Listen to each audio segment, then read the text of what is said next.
Good afternoon.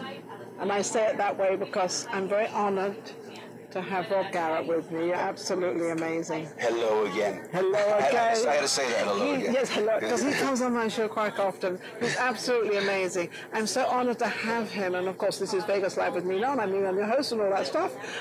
But you just did, and I'll lead up to the story. I was reading a kind of a little bio you were putting out there that you've been in town for many years and you've performed, you had your own band, you actually do an awful lot of, well, you are kind of doing Neil Diamond now as well, an awful lot, like, you know, you do all his stuff.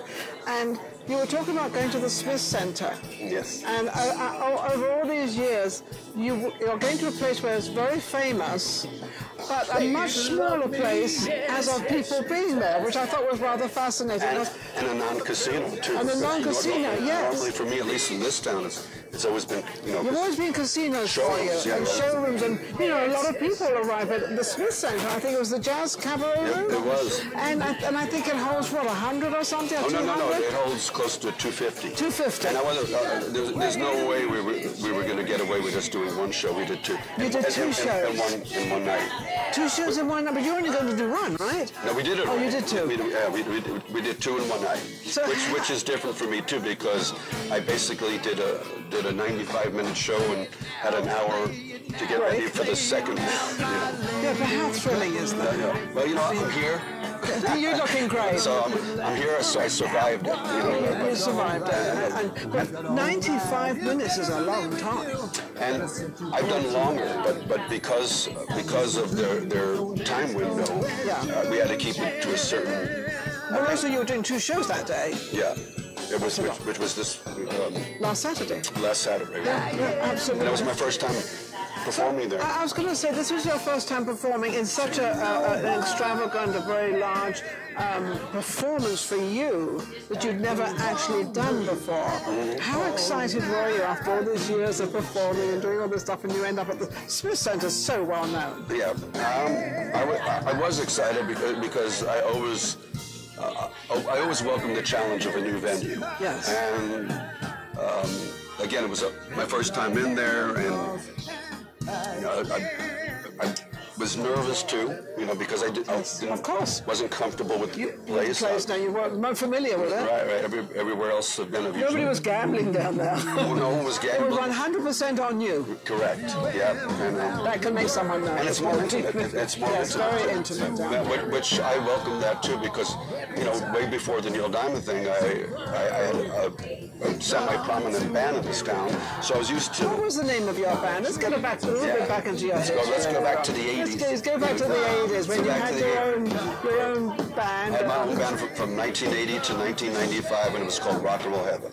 Rock and Roll Heaven. He was in heaven. Well, this guy's heaven anyway.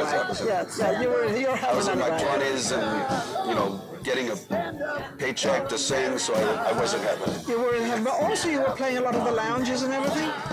Yeah, just like with any other band we started in bars, migrated to clubs, then migrated to lounges, and maybe along the way picked up a showroom here and there. But we weren't really, you know, most cover bands are not showroom acts, they're in lounges. Yes, they're in lounges. And we got to go on the road. I mean, we got to do a lot of things that most bands will never get to do. Cover bands will get to do. We got to go to London and Oslo, Norway. How does someone like yourself make yourself successful like this? So many bands that I have on the show that are struggling or they're trying on and they don't quite have it. It's a lot of hard work, a lot of practice, and also the people that are attached to you in your band. Right. And then you could have all of the above and there's still no guarantees. It's a lot of luck and it's being in the right place. Well, you say luck, but isn't it also a lot of talent, a lot of showing up, a lot of being sober, a lot of stuff? Absolutely, but how many people with talent do we know that are not working?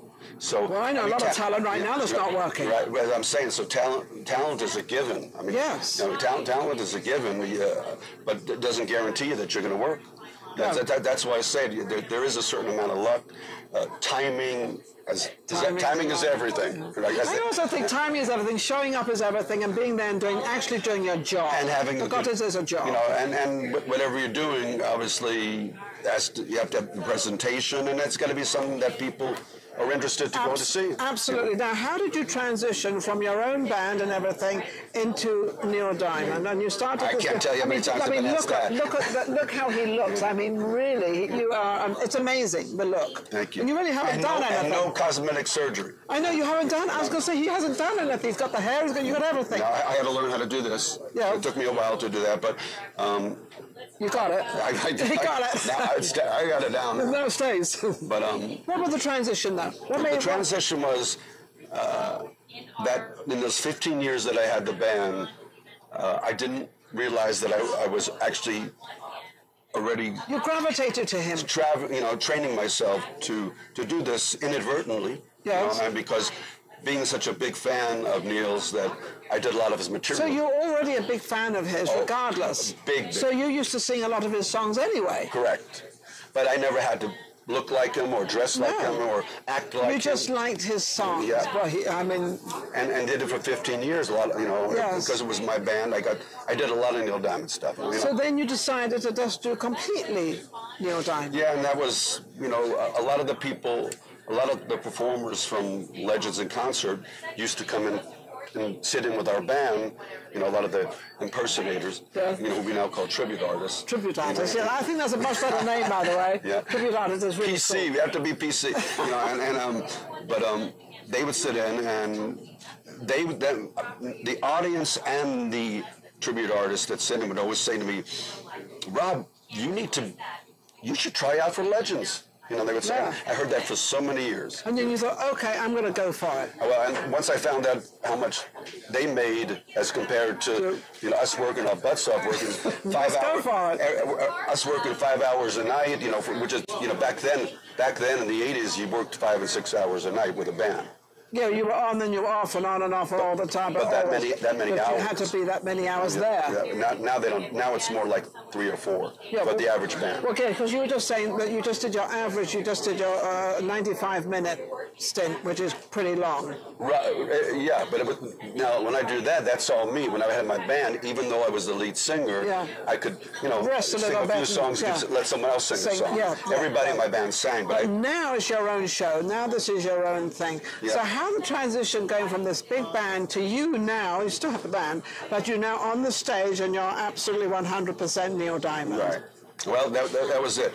When I heard I auditioned for Legends in Concert after 15 years with the band. I said, and again, I wanted to upgrade not just my pay, but my status as a performer. Yes, absolutely. I wanted to go into a showroom. Absolutely. And this was the way to do it. It's the only way I knew. At that point, I knew, I was in my 30s already, so I knew, not that I ever wanted to be a recording artist, but I knew that was my best avenue to go after all those years, to upgrade to the next level for you. Now, did Neil Diamond, have you met him? We've never met face to face. Never? Oh, how amazing! But does he know about you? He knows all about it. He knows all about you. And have you ever spoken to him about it, or just it's just gone through other people? I know all those band members, and I've hung out with them, and friends with some of them, but me and Neil have never had a discussion. Never had a discussion. The reason I was asking that was because, does he like what you do? Is he proud of what you do? Or, how does he feel?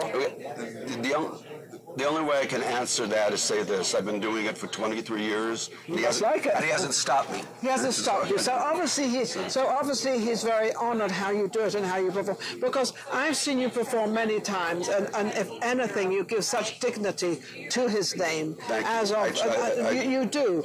You don't overboard. You don't do anything out of context. You stick to kind of the book. Neil Diamond. I stick to the Neil Diamond book. You stick to the Neil Diamond book, and I think now, unfortunately, we've heard lately, and you honoured it very gracefully. Neil Diamond has Parkinson's, and he has decided that he doesn't want to perform, but he's still going to record. So he said that's what he says. He says, and I don't think it's that he doesn't want to perform. I think he's been told that by his doctor that no more. He can't perform You're anymore. done. Pretty much. Pretty much done going on stage. Live performance. Live performances. Retired from the stage at the end of January from stage performances. Yeah. So. How old is he though? He made that announcement 2 days before his 77th birthday. 77. It's amazing how men retain these voices. Tony Bennett, all these guys, they don't lose the voice. No, he still. I saw him. Fortunately, this was unplanned, and obviously I didn't know that it was going to be his last concert. But I can now say, assuming he doesn't perform again, yes. I saw his last concert in this country. I remember you told me you were going to see it. I went to LA for him. LA, that's right. August 12th, this past August 12th. Yeah, last year. And as it stands now, that was the last concert of the American tour. Of the American now, tour. He took a month off and went to Europe. Yeah. And did a European tour and all over Europe. And then he came back and he was supposed to get one more leg. He had a few months off and he was supposed to go to Australia, New Zealand. And he made the announcement and he canceled that. And he canceled that. Oh, what a shame. But I've also heard from you that you just sort of, because you honor him so much, you decided not to perform for a few months. Yeah, well, I didn't. You wanted to give him that dignity. The last thing I wanted people to think is that, as soon as he made that announcement, God forbid I was jumping on trying to milk that, Yeah. So you would never do that. This guy, believe me, no. You would never. And I didn't want anyone thinking that. So, I did. It's not like I didn't work. I just didn't do any public shows in this town. Yeah. Where I normally perform. I went on the road a couple times and did some shows. Yeah. But I wanted to wait a few months, and I knew that when the first performance I did in Vegas, since that announcement, I wanted it to be special. And different. So you made it that way. And here came Smith. And I was going to say, so it was the Smith Center that you actually came out. You did your debut. Yeah. Isn't that amazing? It's funny how things happen, isn't it? It is. If we just sit back a little bit and we wait for things to sort of sort themselves out, how they really do sort themselves out. Now, on that, last week he was at the Smith Center. Now, this coming Saturday, you're at South Point, are you? Where are you? South Point will be... being that we brought it up, will be July 6th. Oh, South Point's July the 6th. 6th, 7th, and 8th, 3 nights. Oh, 3 nights at the South Point. July But 6th. you're this Saturday somewhere. Where are you this Saturday? Green Valley Ranch. Oh, the Green Valley Ranch. Fabulous. This Friday. This Friday you're going to And that only seats 2,000 people. Do you get nervous? But, obviously it's pretty full, I would imagine. I can say I did. Me and my band were there almost 3.5 years ago and filled that whole place up. Filled the whole place up. Yeah. So we know it's going to be full. Well, I'm hoping we know. I'm doing it on Friday, and it's the first day of Memorial Day weekend, which could work for me or against me. So I think it's going to work for you, believe me. No, because he's such a great performer. If you have not seen him perform, you've got to see him perform. He's absolutely amazing. You have it completely down. Just watch the jazz singer and you'll see me perform. Yeah. There you go.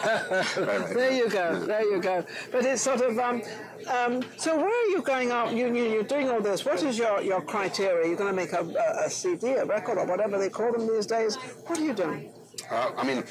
I have CDs. Obviously, they're of him. Yes. They're his music. Yes. So, but no, my objective is, my plan is to. I feel a responsibility and an obligation right now. A bigger one now, I think. A bigger one. A bigger obligation now. Yeah, I had one before. Yeah. Now I have a bigger one. To make sure, keep it right, keep it on track, keep that legacy going. That's a huge legacy. That is a huge legacy. That is a huge legacy. So I feel obligated and out of respect. I don't know if I'd like to be in those shoes, but you are definitely in those shoes. Because how long have you been doing it now, Neil Diamond? You've been doing what, 25? 23 years. 23 years. What's been your greatest performance that you really felt that this was really, you reached it and you really felt this, that probably last week. Well, the Smith Center was great, and I had such a great time both shows. But I would say the last time we played Green Valley Ranch, and having 2,000 people. 2,000 people there, and then doing 3 nights. Standing ovation. That must be such a thrill. Filling up 3 nights at the South Point, and you know, cannery. That's a smaller room, but it's a great room. That takes what, 300 or 400? It's 400. 400. We do 3 nights though. But you do 3 nights there. Yeah, so that's 1,200 people. That's 1,200 people over 3 nights. But the South Point is a beautiful room, actually. It's a fabulous room. And it's very reminiscent of an old-time Las Vegas showroom with the booths. With all the booths and everything else. And also, not last time, but I was there when Shecky Green, he came out there. Yeah. And he was like 80 odd, this guy. And I know Shecky Green happens to be a friend of mine, a personal friend. I've known him for years. And he's so funny. He comes out and says, I'm trying to peel these M&Ms. And that's his opening line. And he's so funny. And he's just a great guy. But that is a fabulous room to perform in. So love. That's one of my favorites. So how can everybody, just look his name up, how can they reach you? Reach me? Yes. Either on my Facebook page, and all you have to do, and that seems to be where I put most of my information these days. My Facebook page I'm so easy to find. It's just put in Rob Garrett, with 2 R's and 2 T's. And put Rob Garrett, Neil Diamond, and I'll come by. Rob Garrett, Neil Diamond, you'll find him and you know exactly where he's performing. Or you can get there by putting in my website, which is robgarrettasneildiamond.com. Wonderful. Okay, great. So you can reach him and go and see him.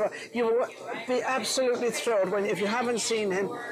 Rob is absolutely amazing. You've always been one of my favorites. I love having him on the show because we know each other a while now. A long time, long time now. We're good friends now. She's not lying. We're good friends. We're good friends. I've known him for years. Thank you so much for coming on as a guest. All the best and congratulations for the Jazz Cabaret down at the Smith Center. That was amazing. We'll be right back. Vegas Live with Ninon. Take care. Ciao.